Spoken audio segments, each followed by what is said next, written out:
Bœuf bourguignon.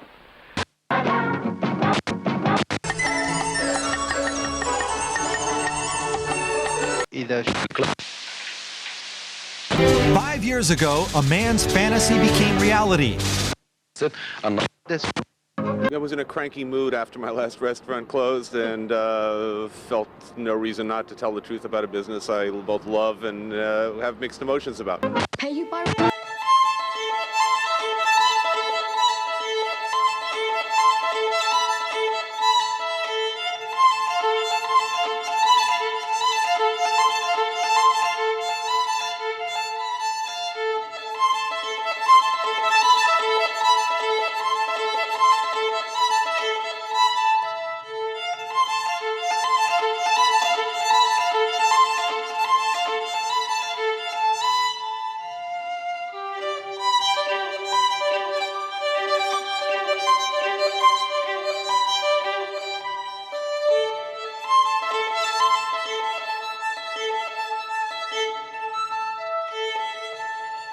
What is the journey of a cook?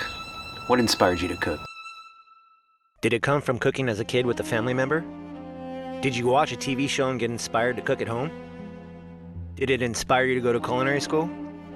What if none of that applies to your story? What if in your teens a girlfriend's dad said he needed a job and it just happened to be in a kitchen?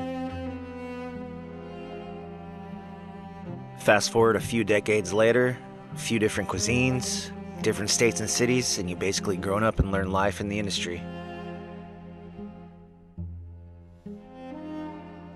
But it has its idiosyncrasies. Pretentious, attempting to impress by affecting greater importance, talent, culture, etc. than is actually possessed.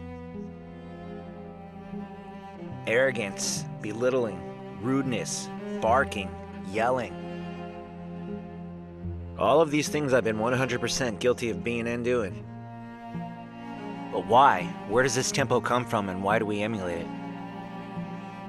Well, let's go back to sustenance in the Middle Ages. Depending on what region you lived in and what class you fell into, there were regulations set by the local lords.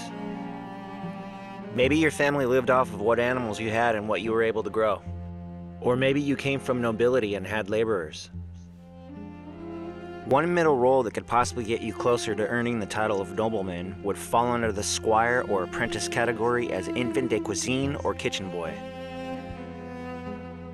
You would have access to luxuries like game meats, fish, and spices that equated to higher social status. Enter in Guillaume Terrell, known as Taillevent. His first position was infant de cuisine to Queen Jeanne d'Evreux. He was cook to the court of France at the time of the first Valios kings and the 100 Years' War, becoming what was known as Q, head chef to King Philippe VI, becoming squire, sergeant-at-arms, ending with Charles VI. He's known as writing Le Viandier, the meat man, one of the earliest and best-known recipe collections of the Middle Ages.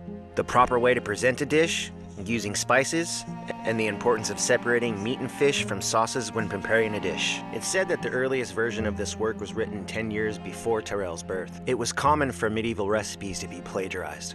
Master Chicard Amixo, who also started off as infant de cuisine and eventually Q to the court. He was asked by the Duke of Savoy, Amadeus VIII, to write down his art of cooking to the court. Du fait de cuisine, due to cooking. He dictates 78 recipes and even describes catering from purveyors, how much to order, the vessels and equipment necessary for cooking, and the proper serving dishes. François Pierre La Varenne. Before him, his predecessors would have overly utilized what was then exotic spices during the spice trade due to their limited availability to the wealthy only. It would have been a sign of prestige to eat a meal that tasted like potpourri.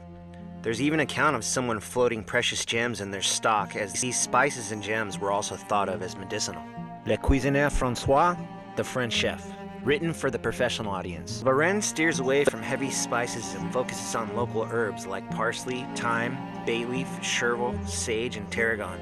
A new focus on vegetables is introduced, and we start to see the separation of sweet and salty, whereas they were all served together prior to this revolution. There are first mentions of bisque, hollandaise, bechamel, roux, replacing lard with butter, bouquet garni, stocks, reductions, egg whites for clarifications, and even techniques like en papillon. He preceded his book with texts on confitures, jams, jellies, and preserves that include recipes for syrups, compotes, and a great variety of fruit drinks, as well as a section on salads. He followed this groundbreaking work with the second book, Le Pâtissier François, which is generally credited with being the first comprehensive French work on pastry making. Nicolas du Bonifant, who was a valet, which at the time meant servant to the court of King Louis XIV, wrote Le Jardinier François, the French gardener. The book is divided into 3 sections, the first dealing with the earth, fruit trees, nurseries, grasses, shrubs, mosses, the second with melons, beets, radishes, and other vegetables, and the third with the preserving and conserving of various fruits. Les délices de la campagne, the delights of the countryside. One of the first publications on baking, flours, puffed doughs, breads, waffles, cookies, and cakes. Also mentioned are marzipans and macaroons. François Massialu served as officier de bouche, or officer of the mouth, in charge of dishes to various dukes of his time. In his preface, he describes himself as a cook who qualifies himself royal. Le cuisinier royal et bourgeois, an innovation with being one of the first books with recipes to be alphabetized. He's credited as the creator of the creme brulee and meringues in his following book, Instructions for Jams, Liqueurs, and Fruits, in which the sugar for brulees was melted and burnt with a red-hot fire shovel. Marie-Antoine Carême was born to a poor family in Paris and sent off as a boy by his father to find a house that would take him in. That would land him in a gargote, or diner, the simplest form of a restaurant at the time. There are accounts that the family who took him in taught him to read and write during his childhood of sweeping, washing, serving tables, and running errands. He would eventually become an apprentice to a leading Parisian pâtissier. In his off time, he would study cooking books from other countries in different eras. Also showing interest in architecture from Egypt, Greece, and Italy, which he based his Grand Confectionery on.